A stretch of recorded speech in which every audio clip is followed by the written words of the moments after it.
Salut, c'est Natacha. Aujourd'hui, je vais vous parler d'une femme extraordinaire.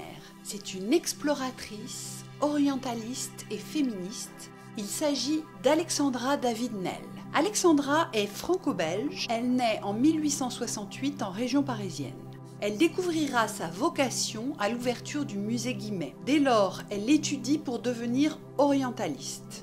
Elle apprend le sanskrit et le tibétain. Elle se convertit au bouddhisme à l'âge de 21 ans. En 1911, elle part pour un voyage d'études qui devait au départ durer 18 mois et finalement, elle ne rentrera chez elle que 13 ans plus tard.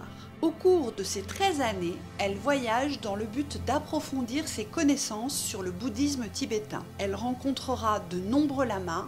Elle est d'ailleurs reconnue comme lama par les Tibétains eux-mêmes. Mais sa plus belle rencontre a lieu en 1914. Elle fait la connaissance de Yongden, un jeune moine orphelin de 15 ans. Yongden choisit Alexandra pour maître spirituel et décide de la suivre dans ses expéditions pour voir le monde et apprendre avec elle. Bon, mais vous me direz, comment Alexandra est-elle devenue célèbre ? Eh bien, c'est grâce au voyage qu'elle entreprend en 1924 à Lhasa, capitale du Tibet et cité interdite aux étrangers. Ce sera la première occidentale à entrer dans Lhasa. Pour réaliser cet exploit, toujours avec son fidèle Yongden, elle se déguise en pèlerine mendiante. Ils parcourent ensemble plus de 2000 km à pied, traversant des cols de montagne de plus de 5000 mètres d'altitude. Sous ses haillons, Alexandra cache tout de même un pistolet et une bourse avec de l'argent, juste au cas où.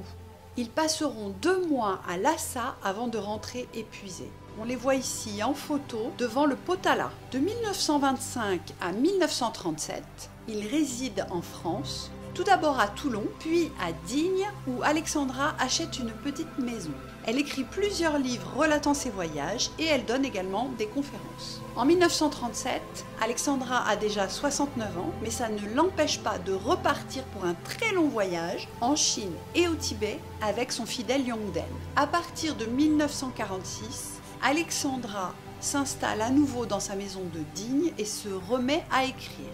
Il faut dire qu'elle a déjà 78 ans. À l'âge de 100 ans, elle demande le renouvellement de son passeport car elle a le projet de repartir en voyage. Malheureusement, elle décédera peu de temps après. Quelle femme incroyable! Quelle vie extraordinaire, vous ne trouvez pas? Si vous voulez en savoir plus sur Alexandra et ses expéditions, vous pouvez lire les récits de voyage ainsi que sa correspondance avec son mari. Vous pourrez également visiter sa maison de Digne qui a été aménagée en musée dès que les conditions sanitaires le permettront.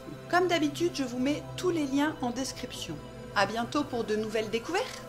Pour vous abonner, c'est simple, cliquez sur la petite licorne et vous pourrez aller voir toutes les vidéos que je propose sur ma chaîne.